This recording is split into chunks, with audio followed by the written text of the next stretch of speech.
The cold winter weather is coming, and the team at Peerless Boilers, they're ready to help you prepare for this season. It's time to make sure your home is nice and warm for the cold weather. Save loads of money on your fuel bill. Do it now before it's too late and you've got a mess on your hands. Start thinking about replacing your old beast of a boiler with a new high-efficiency Peerless Boiler. Go to peerlessboilers.com, pop in your zip code, and you'll find a dealer near you. Remember, Peerless Boilers, the world's best-built boilers, and proud sponsor of Sid and Friends in the Morning, live from Israel. This is a great piece. It is entitled Sid Rosenberg's Explosive Trip to Israel. What you didn't hear. New York's #1 radio broadcaster's message is clear. Israel's future hangs in the balance, and we must stand with our greatest ally now more than ever. Linda Sadaka, who I have to say is a great writer, not good, great. And she wrote the story about my precious daughter, Ava, how she was doxxed and all the things that she's going through in the UK. And Michael Gerbitz, who owns World Israel News, which published this story. And it's ironic it comes out now, right? I mean, how ironic is it, Linda and Michael, we'll start with you, Linda, that here this story comes out today, basically championing me as this great people for the Jews in Israel while I'm being blistered around the country for speaking at a Nazi rally. Once again, life is all about timing, Linda, right? Mm-hmm. Absolutely. Good morning, Sid. Morning. Sid, I want to say your speech at Madison Square Garden is the kind of speech we needed to hear in America right now. You were bold, you were unapologetic, you were on fire. You called out the elites, the media, and the political establishment for abandoning the values that made our country great, and you dismantled the divisive narratives that have been used by the left to pit us against each other.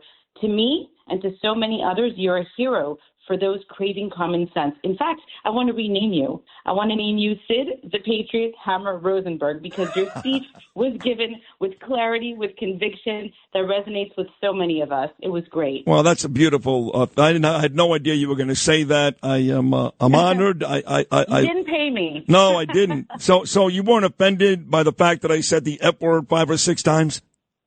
Listen, that's not the way I talk. That's the way you talk. It's not my preference, but it is what it is. And for the legacy media to be lecturing us about trashing America and degrading people after they spent years trashing half the country for voting for Trump, I mean, seriously, hypocrisy at its finest. Couldn't agree more. Michael Gerbitz.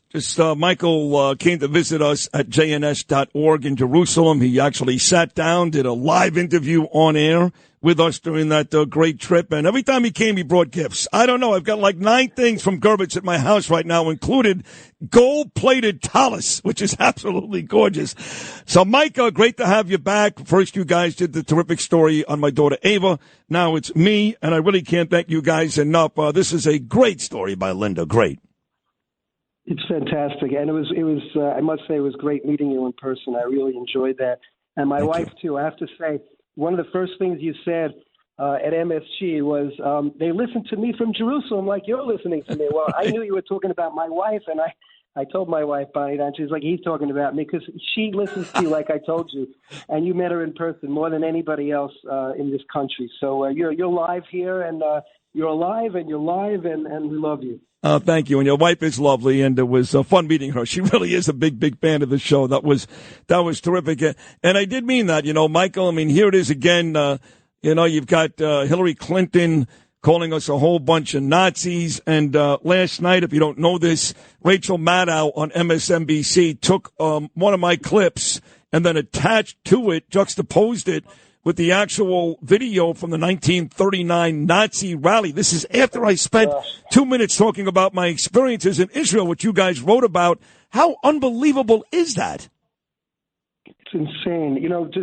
Does Hillary know that Bill Clinton accepted the 1992 presidential nomination at Madison Square Garden? Is she aware of that and all the other events that happened there over the last bunch of decades? I mean, it's almost like it's not even worth responding. It's just garbage. I mean, it's not even worthy of a response. Anyone that has a half a brain realizes this is the most ridiculous, insane thing. It's just not even worth a response. But I guess you have to, because otherwise, silence is agreement, and we know you have to speak out. But it's insane. It's crazy.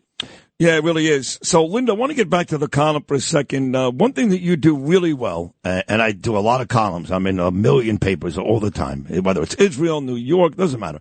You're the most detailed author I've ever worked with. I mean, you talk to me, you'll send me 90 questions and I love that. I love that about your interviews. And you really did capture the essence of this most recent trip. I've only been home for 3 weeks. It feels like longer now, but I've only been home for 3 weeks, but you captured the essence of all of it. From Trump calling in when I was in Sderot that Monday morning in a bomb shelter before the show, to meeting with President Herzog, to obviously breaking the fast thanks to Tila Falik with Bibi Netanyahu, and to all the other things going on the ground in Israel and even back here in the United States. In this one piece, Linda, you're able to really encapsulate all of it.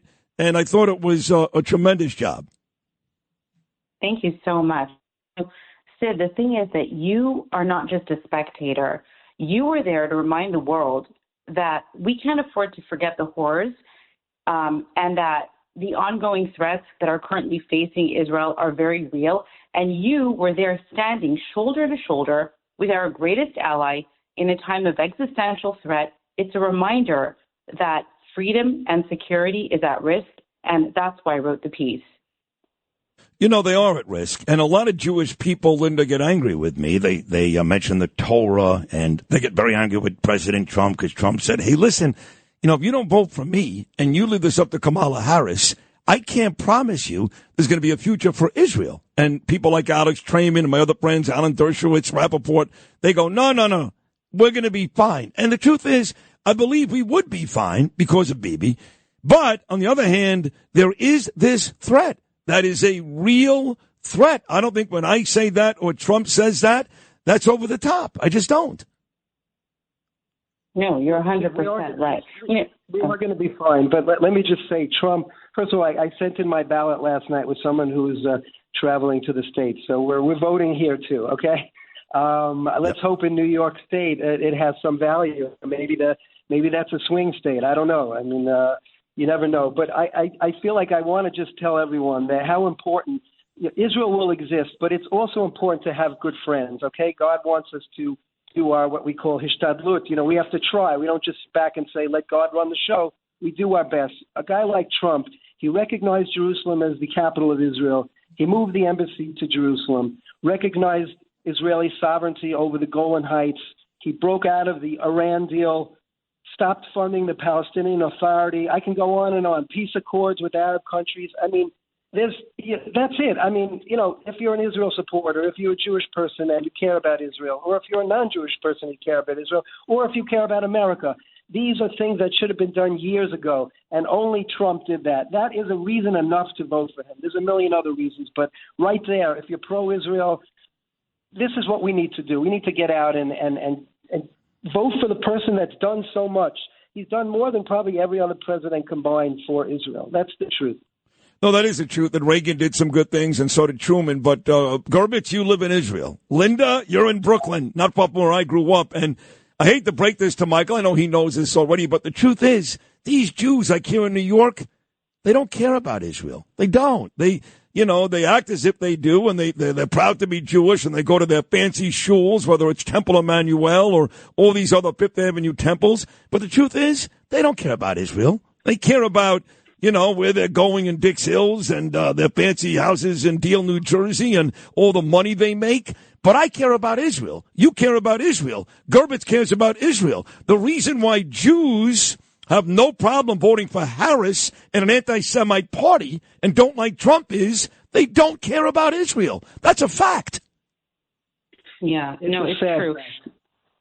Sid, this isn't just a fight between left versus right. It's about whether we believe in the American dream, individual liberty, and the right to pursue happiness without government interference.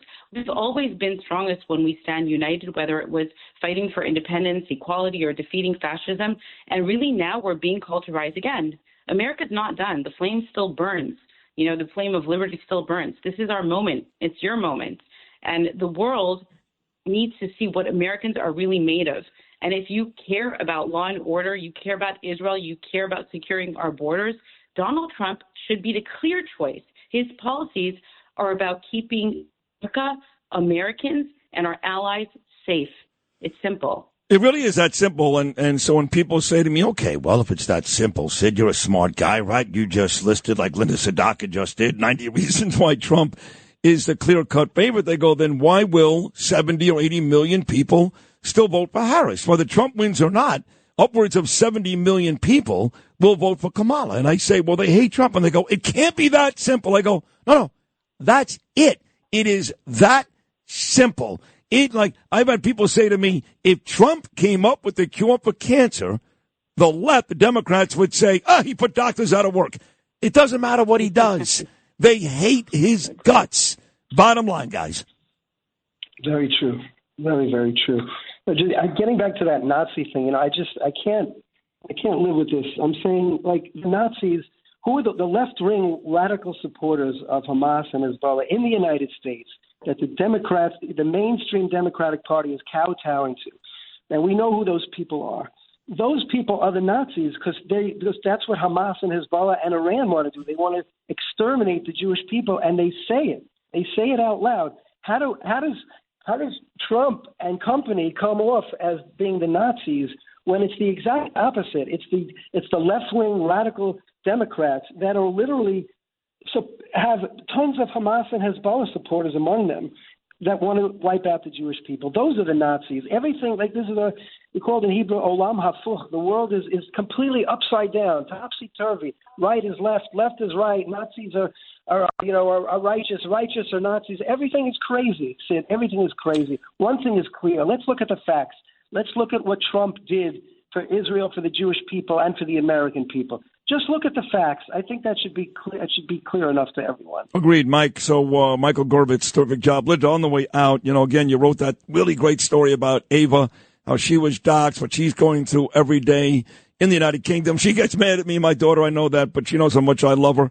And you wrote this great story about my last trip to Israel. So clearly, it's important to you to go. And I say to people all the time that talk about Israel and the dynamic Linda and Michael, between Israelis and Palestinians and life in the Middle East, they've never gone. The closest they've been to the Middle East is Staten Island. I don't know how you could actually sit here and talk about it like you actually know what's going on. I really believe, now that I've gone there twice, you have no idea what it's really like until you are there.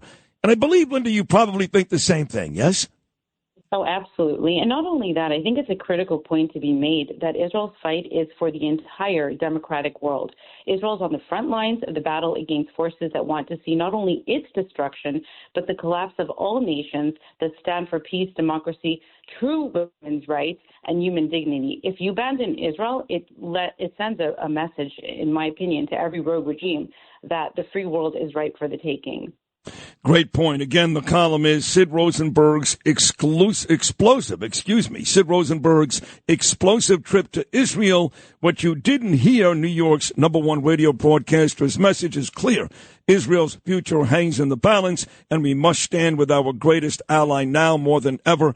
Linda Sadaka, exclusive to World Israel News. And you must follow Linda, too, because she's really smart and a whole bunch of stuff, not just Israel and Donald Trump. You'll love her. So make sure you follow Linda Sadaka at Linda Advocate on Instagram. And Gerbitz, Michael Gerbitz, I love you, too. You guys do great work. Michael, your World Israel News is so important to us here in the United States moving forward. So to both of you, Am Yisrael Chai, thank you so much. Thank you. And Sid, I want to see that mezuzah up on your doorway. I want a picture of it. Remember the one made out of the Iron Dome missiles? 100%. You will see it. I've got your mezuzah from the Iron Dome. I've got roses made out of rockets. Okay. Thank you, Michael Gerbitz. Thank you so much. That is Mike Gerbitz from World Israel News and a very talented young lady, Linda Sadaka, who wrote the piece about Ava and now me.